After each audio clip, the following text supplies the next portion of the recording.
Hello my dear students, welcome back to our channel accounts Abhyas. जैसा कि last video में जो कि हमारी सिलेबस डिस्कशन की वीडियो थी, उसमें मैंने आपको प्रॉमिस किया था कि मैं आपके लिए 12th क्लास अकाउंटेंसी का एक फुल सीरीज़ लाऊंगी जिसमें हम पूरी अकाउंटेंसी का थ्योरी प्लस प्रैक्टिकल पोर्शन हम उसमें करेंगे। So my dear students, I am here with your first chapter which is Partnership Accounting Part 1 Introduction। जैसा कि मैंने आपसे प्रॉमिस किया था कि मैं आपको proper theory plus practical solutions करवाऊंगी, तो हम अपने सिलेबस के अकॉर्डिंग जो हमारा फर्स्ट टॉपिक था which is partnership features and then partnership deed, जो कि हम अपनी आज की इस वीडियो में डिस्कस करेंगे। बट स्टूडेंट्स, वीडियो स्टार्ट करने से पहले मैं आप सबसे रिक्वेस्ट करती हूँ कि please like share and subscribe to our channel and support us. So let's start our topic. देखते हैं अपना टॉपिक। जो हमारा फर्स्ट टॉपिक है वो है meaning and definition of partnership. So students, अगर हम एक लेमैन या नॉर्मल पर्सन की लैंग्वेज में समझें तो पार्टनरशिप का जनरल मीनिंग हम क्या लेते हैं कि जब भी दो या दो से ज़्यादा पर्सन्स आपस में क्या करते हैं, किसी तरीके का अग्रीमेंट करते हैं, तो उसको हम पार्टनरशिप बोलते हैं। तो एज सिंपल लैंग्वेज में हम क्या करेंगे, इस डेफिनेशन को लिखेंगे। सो हम रीड आउट कर लेते हैं कि हमारे कंटेंट में क्या लिखा हुआ है। So meaning and definition: when two or more than two persons agree to carry on a business for mutual distribution of profit and losses, they are said to have form a partnership. Means जब दो या दो से ज़्यादा person agree करेंगे कि वो मिल के क्या करेंगे, कोई बिजनेस शुरू करेंगे, उस बिजनेस में जो भी प्रॉफिट या लॉस होगा वो आपस में क्या करेंगे, उसको बांटेंगे। उसे हम क्या कहेंगे स्टूडेंट्स? उसे हम कहेंगे partnership. They act both as an agent and principal of the firm. अब दे का मतलब स्टूडेंट्स यहाँ पे क्या है? जैसा कि मैंने आपको बोला कि पार्टनरशिप के लिए हमें क्या चाहिए, दो या दो से ज़्यादा पर्सन्स चाहिए। एक सिंगल पर्सन कभी भी पार्टनरशिप फॉर्म नहीं कर सकता। तो दे किसके लिए लिखा है? दो या दो से ज़्यादा पर्सन्स के लिए। तो ये जो पर्सन्स हैं ये क्या करेंगे, ये फर्म के लिए एजेंट भी होंगे और प्रिंसिपल भी होंगे। I hope this definition is clear to you. Indian Partnership Act 1932 governs the working of partnership firm in India. India में जो पार्टनरशिप की वर्किंग है उसको गवर्न किया जाता है under Indian partnership act 1932। So students, most of time देखा गया है कि ये जो हमारी लाइन है इंडियन पार्टनरशिप एक्ट 1932, इसके ऊपर आपका एक ऑब्जेक्टिव क्वेश्चन आता है। ओके, नेक्स्ट क्या लिखा है? ये जो पार्टनरशिप एक्ट है 1932, इसमें एक सेक्शन है विच इज़ सेक्शन 4। उसके अंदर एक प्रॉपर डेफिनेशन दी गई है पार्टनरशिप की, उसको रीड आउट कर लेते हैं। वो क्या है? Partnership is a relationship between persons who have agree to share the profit of a business carry on by all or any of them acting for all. Okay, so students, our next topic is features of partnership. Under it we have first point which is agreement. Now let's read. In order to have a partnership, it is necessary that there must be an agreement between partners. The agreement to form a partnership may be in writing or oral. Means अगर आपको partnership form करनी है तो ये ज़रूरी है कि उन पार्टनर्स के बीच में कोई क्या हो, अग्रीमेंट हो। और ये जो अग्रीमेंट है स्टूडेंट्स, वो रिटन में भी हो सकता है एंड ओरल में भी हो सकता है। नेक्स्ट हमारा है point number 2 is plurality of person. Plurality means जहाँ पे हमारे पास दो या दो से ज़्यादा पार्टनर्स होंगे। To form a partnership at least 2 person are required. Means अगर आपको पार्टनरशिप फॉर्म करनी है तो एटलीस्ट आपके पास क्या होने चाहिए, कम से कम आपके पास 2 पार्टनर्स होने चाहिए। और मैक्सिमम पर्सन आपको कितने चाहिए? 100। Now third point is lawful business. It is essential that partnership is formed for doing the lawful business to earn the profit. Means अगर आप पार्टनरशिप कर रहे हैं तो वो पार्टनरशिप में जो भी आप बिज़नेस कंडक्ट करेंगे वो बिज़नेस जो है एक लॉफुल बिज़नेस होना चाहिए, जो कि आप प्रॉफिट अर्न करने के लिए कर रहे हैं। बट अगर कोई अग्रीमेंट किया जाता है और उसमें जो एक्टिविटी या बिज़नेस कंडक्ट करवा रहे हैं वो अनलॉफुल है, तो उसको हम क्या मानेंगे? उसको हम पार्टनरशिप या बिज़नेस नहीं मानेंगे। फोर्थ पॉइंट है हमारा voluntary association. Voluntary association means, voluntary means खुद से, जब इंडिविजुअल्स की अपनी विलिंगनेस है, वो खुद से काम करना चाहते हैं या फिर खुद से एक एसोसिएशन बनाना चाहते हैं। सो रीड कर लेते हैं। A partnership is a voluntary association of individuals. The partnership firm has no separate legal existence. The partnership and firm are treated as one and the same. First line तो मैंने आपको समझा दी।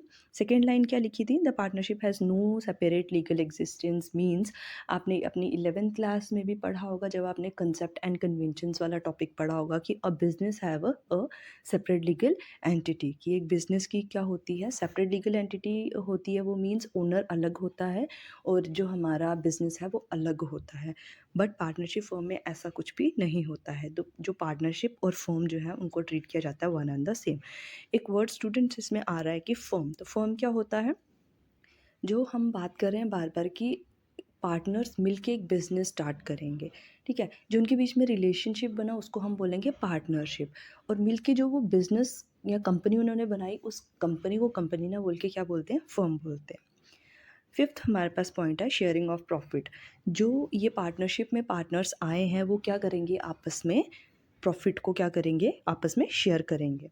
तो it is essential that partners share profit of the firm according to the predetermined ratio. पहले से ही एक ratio decide की होगी। प्री डिटरमाइंड मतलब पहले से ही उन्होंने कोई रेशियो डिसाइड या फिक्स की होगी, उस रेशियो के हिसाब से पार्टनर्स आपस में प्रॉफिट या लॉस को बांटेंगे।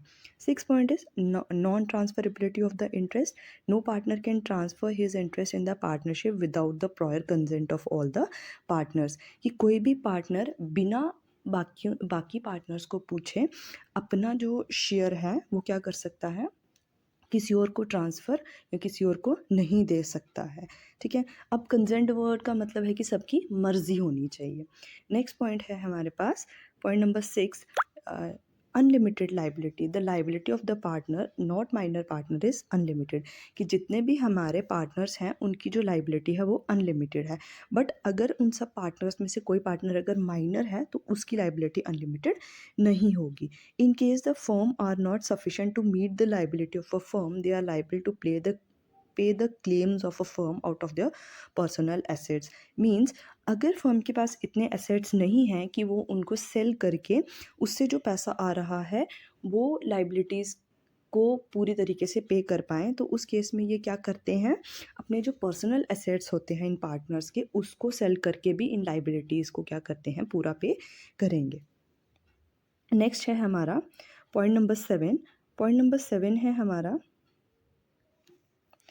Point number 8। पॉइंट नंबर 8 है collective management. Collective management means in case of a partnership firm the ownership is not separated management. कि पार्टनरशिप के केस में ओनरशिप और मैनेजमेंट अलग नहीं है, ठीक है। मतलब कि अगर ओनरशिप और मैनेजमेंट अलग नहीं है मींस ओनर और जो हमारे मैनेजर्स होंगे वो भी डिफरेंट नहीं होंगे। वही पर्सन कंपनी के मालिक भी होंगे और वही कंपनी को मैनेज भी कर रहे होंगे। 9th पॉइंट है हमारा act. The partnership firm is govern by the partnership act 1932। ये तो मैंने आपको पहले ही जब मीनिंग और डेफिनेशन करवाया उसमें बता दिया कि जो पार्टनरशिप फर्म जो है उसको गवर्न किया जाता है under partnership act 1932। 10th point है हमारे पास registration. The registration of the partnership firm is not compulsory, however if the partners so decided they can get it registered with the registrar of the firm. Means कि partnership firm की registration करना compulsory नहीं है, but अगर कोई partners चाहते हैं कि वो अपनी फर्म की रजिस्ट्रेशन करवाए तो वो रजिस्ट्रार में जाके अपनी फर्म को रजिस्टर कर सकते हैं। स्टूडेंट्स मैंने आपको यहाँ पे ये 10 पॉइंट्स करवा दिए हैं। आउट ऑफ दीज 10 पॉइंट्स आप कोई भी 8 या 7 पॉइंट्स कर लेना। Moving on further, our next topic is partnership deed. So first of all हम रीड कर लेते हैं इस कंटेंट को, देन आफ्टर मैं आपको इसको एक्सप्लेन कर देती हूँ। Partnership come into existence as a result of agreement among the partners. जैसा कि मैंने आपको बोला कि पार्टनरशिप कब बनेगी? जब क्या होगा? पार्टनर्स आपस में कोई अग्रीमेंट करेंगे। अब ये जो वर्ड अग्रीमेंट है स्टूडेंट्स, इसके ऊपर हम फोकस करेंगे। ये जो अग्रीमेंट है, the agreement can be either oral और रिटन। ये जो अग्रीमेंट्स पार्टनर्स के बीच में हुआ है ये रिटन भी हो सकता है एंड ओरल भी हो सकता है। रिटन मतलब लिखा हुआ, ओरल मतलब आपस में उन्होंने सिंपली क्या किया है, टर्म्स एंड कंडीशंस को बातचीत करके डिसाइड कर लिया है। The partners does not require that the agreement must be in writing. जो पार्टनरशिप एक्ट है उसमें ये बात कहीं सच मेंशन नहीं की गई है कि आपका जो अग्रीमेंट होगा वो राइटिंग में ही होना चाहिए, but wherever it is in writing the document which contain the term of agreement is called the partnership deed. But जहाँ पे भी ये अग्रीमेंट एक डॉक्यूमेंट की फॉर्म में होगा तो उस डॉक्यूमेंट्स को स्टूडेंट हम क्या कहेंगे, उस डॉक्यूमेंट को हम कहेंगे पार्टनरशिप डीड। अब इस पार्टनरशिप डीड में होता क्या है, तो इसमें कुछ कंटेंट होता है जो कि ये फर्दर पॉइंट्स पे मैंने लिखा हुआ है, तो एक एक करके हम इसको डिस्कस कर लेते हैं। So content of the partnership deed में क्या है, फर्स्ट है name and address of the firm and its main business, कि जो हमारी पार्टनरशिप फर्म है, जो हमारा बिजनेस है, उस बिजनेस का या फर्म का हमने नाम क्या रखा है और उसका एड्रेस क्या है, एंड इट्स मेन बिजनेस, और आप किस चीज़ का बिजनेस कर रहे हो। Name and addresses of all the partners, जितने भी आपकी फर्म में पार्टनर्स हैं उनके नाम एंड उनके एड्रेस। थर्ड क्या है, amount of capital to be contributed by each partner, कि हर एक पार्टनर ने कितने कितने अमाउंट की कैपिटल जो है उस फर्म में लगाई है। सो स्टूडेंट्स, हमारा नेक्स्ट पॉइंट है accounting period of the firm. So students, आपने ये जो टर्म है अकाउंटिंग पीरियड, ये आपने अपने प्रीवियस क्लास में भी पढ़ी होगी। तो अकाउंटिंग पीरियड क्या होता है, जो हमारा 1 अप्रैल से स्टार्ट होता है, नेक्स्ट ईयर 31 मार्च को ख़त्म होता है। ओके, और कई बार क्या होता है कि कुछ बिजनेसेस जो होते हैं वो अपना ये अकाउंटिंग पीरियड कैलेंडर के हिसाब से डिसाइड करते हैं। मींस 1 जनवरी को स्टार्ट होगा एंड उसी साल में 31 दिसंबर को एंड करेगा। सो ये भी उस पार्टनरशिप डीड में हमने मेंशन करना है कि अकाउंटिंग पीरियड हमने क्या लिया हुआ है। Date of the commencement of the partnership, commencement मतलब शुरू करना, मतलब कि आपने वो जो पार्टनरशिप है वो कब से कमेंस की है, उसकी डेट क्या थी जिस डेट को आपने वो बिज़नेस स्टार्ट किया था। Rule regarding the operation of the bank account, आपने क्या रूल्स फॉलो किए हैं अपने बैंक अकाउंट्स को ऑपरेट करने के लिए, चलाने के लिए। Profit and loss sharing ratio, profit and loss partners आपस में कैसे बांटेंगे, किस रेशो में बांटेंगे। Rate of interest on capital, जो पार्टनर्स ने कैपिटल लगाई है उसके ऊपर कितना इंटरेस्ट होगा, लोन के ऊपर कितना इंटरेस्ट होगा, एंड ड्राइंग्स के ऊपर कितना इंटरेस्ट होगा, etcetera. Mode of the auditors appointment if any, in case अगर कंपनी के फर्म के अगर ये जो हमारे फिनेंशियल स्टेटमेंट्स हैं उनको ऑडिट करने की ज़रूरत पड़ेगी तो आप कौन सा मोड यूज़ करेंगे, ये ऑलरेडी हमारे पार्टनरशिप डीड में मेंशन करना है। Next, salary commission etcetera is if payable to any partner, कि आप कितनी सैलरी देंगे, कितनी कमीशन देंगे, इसके अलावा अगर आप और भी कुछ देना चाहते हैं, ठीक है, वो सारा मेंशन करना होता है। The rights, duties and liabilities of each partner, हर एक पार्टनर की क्या क्या राइट है, क्या क्या ड्यूटीज़ और क्या क्या लाइबिलिटीज़ हैं। Treatment of loss arising out of the insolvency of 1 और मोर पार्टनर, इन केस अगर कोई पार्टनर जो है वो इंसॉल्वेंट हो जाता है तो उस केस में उसका क्या ट्रीटमेंट होगा। Settlement of account on dissolution of a firm, कि अगर फर्म डिज़ोल्व होती है, मींस अगर हम फर्म को बंद कर रहे हैं, फर्म को अगर हम बंद कर रहे हैं तो हम सबके अकाउंट्स को सेटल कैसे करेंगे। Methods of the settlement of disputes among the partners, अगर पार्टनर्स में आपस में कोई डिस्प्यूट हो जाता है, डिस्प्यूट्स मतलब किसी तरीके का कोई लड़ाई झगड़ा विवाद हो जाता है तो उसको हम सेटल कैसे करेंगे। नेक्स्ट है rule to be followed in case of the admission, retirement, death of a partner etcetera, कि अगर आप अपनी फर्म में किसी नए पार्टनर की एडमिशन कर रहे हो या फिर ओल्ड पार्टनर की रिटायरमेंट कर रहे हो या फिर किसी पार्टनर की डेथ हो रही है, उस टाइम पे आप क्या रूल्स फॉलो कर रहे हैं। Any other matter relating to the conduct of the business, इसके अलावा आपको अपना बिजनेस करने के लिए अगर कोई और कंसर्न्ड मैटर है उससे रिलेटेड इन्फॉर्मेशन उस पार्टनरशिप डीड में होनी चाहिए। Special aspect of the partnership account, maintenance of partners capital account, distribution of profit and loss among the partner, कि कोई भी प्रॉफिट और लॉस अगर बिजनेस में होता है तो उसको पार्टनर्स में आपस में कैसे डिस्ट्रीब्यूट करेंगे। Adjustment for the wrong appropriation of profit in the past, कि पास्ट में अगर कोई गलत तरीके से प्रॉफिट बांट दिया है तो उसको ठीक कैसे करेंगे, उसके लिए एडजस्टमेंट्स क्या होंगी। रिकॉन्स्टिट्यूशन ऑफ पार्टनरशिप फर्म, अगर आपको पार्टनरशिप फर्म को रिकॉन्स्टिट्यूट करना है, कॉन्स्टिट्यूट हम कब करेंगे स्टूडेंट्स, जैसे कि किसी पार्टनर की एडमिशन हो गई, ठीक है। तो पार्टनरशिप की अगर एडमिशन हो गई तो क्या हो जाएगा कि जितनी भी रेशियोज़ हो जाएंगी वो चेंज हो जाएंगी। उस केस में दोबारा से हमें पार्टनरशिप फॉर्म्स की सब नई रेशियोज़ लेनी पड़ेंगी। तो उसके मेथड्स क्या रहेंगे? Dissolution of the partnership form, हम अपनी पार्टनरशिप फॉर्म को डिसॉल्व किस तरीके से कर सकते हैं। तो ये सारे कंटेंट्स हैं पार्टनरशिप डीड के। नेक्स्ट वाला जो हमारा टॉपिक है वो है rules applicable in the absence of an agreement. इससे पहले जो हमने टॉपिक पढ़ा, हमने पढ़ा पार्टनरशिप डीड क्या होती है और इसमें क्या क्या कंटेंट होता है। बट स्टूडेंट्स, इन केस अगर पार्टनरशिप डीड ना हो या फिर ये अग्रीमेंट ना हो तो तब क्या क्या रूल्स एप्लीकेबल हैं वो देखेंगे। एंड स्टूडेंट्स, ये जो हमारा फर्स्ट यूनिट है उसका द मोस्ट इम्पॉर्टेंट टॉपिक है एंड ये सारे के सारे पॉइंट्स आपको टिप्स पे लर्न होने चाहिए। सो हम फर्स्ट पॉइंट देख लेते हैं। फर्स्ट जो हमारा पॉइंट है वो पॉइंट है हमारा प्रॉफिट शेयरिंग। सो हमारा फर्स्ट पॉइंट है profit sharing. The partners shall share the profit and loss of the firm equally irrespective of their capital contribution. कि जितने भी पार्टनर्स होंगे फर्म के वो क्या करेंगे, प्रॉफिट एंड लॉसेस को इक्वली बांट लेंगे irrespective of their capital contribution का क्या मतलब है कि जितनी भी उन्होंने। तो स्टूडेंट्स, हमारा नेक्स्ट पॉइंट है rules applicable in the absence of an agreement. इससे ऊपर वाला जो टॉपिक था वो हमने क्या देखा कि पार्टनरशिप डीड का मीनिंग क्या होता है और इसमें क्या क्या कंटेंट होते हैं।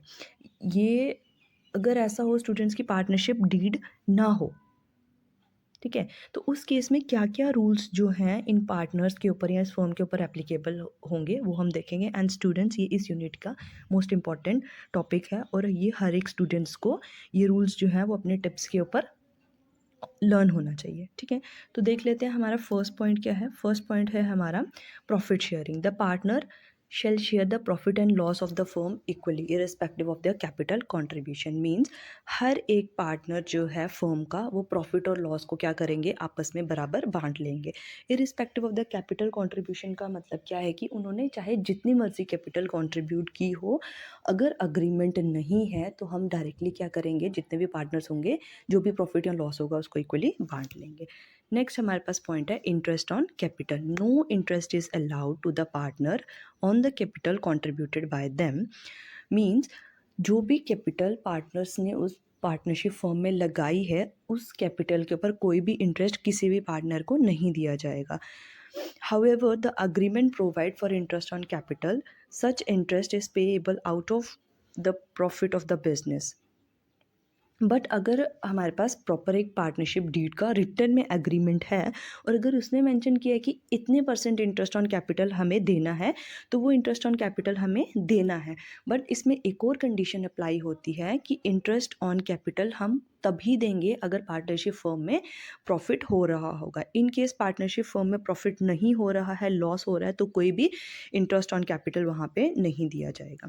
नेक्स्ट हमारा पॉइंट है interest on drawings. No interest will be charged on drawing made by the partner. अगर जो फर्म्स के पार्टनर हैं वो फर्म में से कोई भी अगर क्या करते हैं, ड्राइंग्स करते हैं, उसके ऊपर भी कोई भी फर्म जो है इंटरेस्ट चार्ज नहीं कर सकती अगर पार्टनरशिप डीड एब्सेंस है। Next point interest on loan. If any partner, apart from his share of capital, advances money to the firm as a loan, he is entitled to interest on such amount at a rate of 6% per annum. Such interest shall be paid even out of the assets of the firm. Students, ये most important point है। ठीक है, क्या लिखा है कि अगर किसी भी पार्टनर ने कैपिटल तो दी है फर्म को, उसके अलावा अगर कोई और पैसा जो है वो फर्म को दिया है तो एज अ लोन, ठीक है, तो उसको क्या मिलेगा स्टूडेंट्स, उसको मिलेगा उस लोन के ऊपर इंटरेस्ट। और कितने रेट पे मिलेगा, 6% पर एनम पे। और ये जो इंटरेस्ट का पैसा है, अगर बिजनेस में या फर्म में प्रॉफिट नहीं भी हो रहा है तब भी ये पैसा जो है उस पर्टिकुलर पार्टनर को देना है। ठीक है, नेक्स्ट पॉइंट है हमारे पास remuneration to the partner. No partner is entitle to any salary or commission for participating in the business of the person. Means अगर जितने भी पार्टनर्स हैं, ठीक है, अगर वो क्या कर रहे हैं, बिजनेस चला रहे हैं, उसकी डे टू एक्टिविटीज़ को कंडक्ट करवा रहे हैं, तो उनके लिए उनको कोई भी सैलरी या कमीशन नहीं दी जाएगी अगर पार्टनरशिप डीड एब्सेंस है। और अगर पार्टनरशिप डीड है और उसमें मेंशन किया गया कि दैट पर्टिकुलर पार्टनर को हम क्या करेंगे, इतनी रेम्यूनरेशन या कमीशन देनी है, तो उसको हम देंगे। ठीक है, वन मोर पॉइंट स्टूडेंट्स, ये जो फोर्थ पॉइंट है इंटरेस्ट ऑन लोन, इसका एक क्वेश्चन आता है 1 नंबर ऑब्जेक्टिव में वो क्या क्वेश्चन आता है कि वो पूछते हैं कि इंटरेस्ट ऑन लोन जो है वो कितने % है या उसका क्या रेट है, तो उसका क्या होगा, उसका आंसर उसका होगा 6% पर एनम। तो ये पॉइंट आपको स्टूडेंट्स अच्छे से क्या करना है, याद रख लेना। That is the end of our today's video. I hope student आपको ये वीडियो पसंद आई होगी। Thank you so much and do like share and subscribe to our YouTube channel. Good bye.